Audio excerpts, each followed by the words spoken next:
अन्नदाता पिछले 6 महीने से दिल्ली बॉर्डर पर धरना देकर लगातार सरकार के कानों तक अपनी आवाज पहुंचाने की कोशिश कर रहे हैं, लेकिन मोदी सरकार कृषि कानूनों के खिलाफ किसानों की बात सुनने को तैयार नहीं है।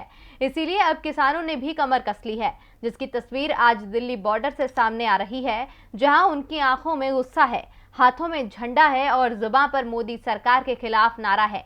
इस ललकार को विपक्ष का भी समर्थन मिल रहा है। मोदी सरकार सोच रही थी कि चुप्पी साधकर किसानों के आंदोलन को खत्म किया जा सकता है।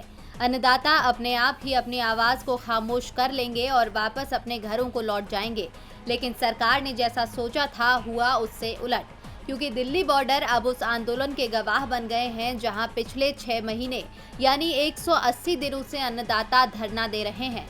जैसे जैसे तारीखों के पन्ने पलटते जा रहे हैं, किसानों के गुस्से का ज्वार भी फूटता जा रहा है और आज एक बार फिर देश भर में उस गुस्से का गुबार फूटेगा, क्योंकि संयुक्त किसान मोर्चा ने नए कृषि कानूनों के खिलाफ आज देश भर में काला दिवस मनाने का आह्वान किया है।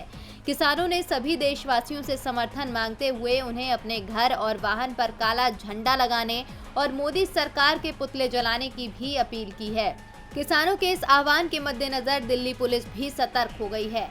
दिल्ली पुलिस के प्रवक्ता चिन्मय बिस्वाल ने कहा कि हमने किसानों से अपील की है कि जिस तरह महामारी में दुर्दशा हुई और लोगों की जान गई है, इसीलिए कोई कार्यक्रम करने या भीड़ जुटने के कारण वो स्थिति फिर से पैदा न हो।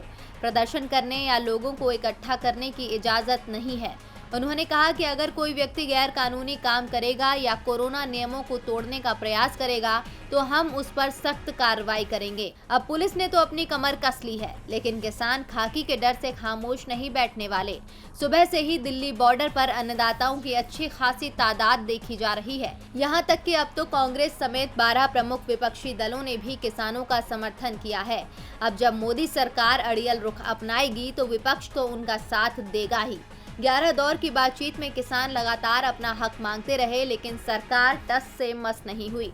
इसीलिए अब अन्नदाता भी बॉर्डर से हिलने को तैयार नहीं है। डीवी लाइव की रिपोर्ट।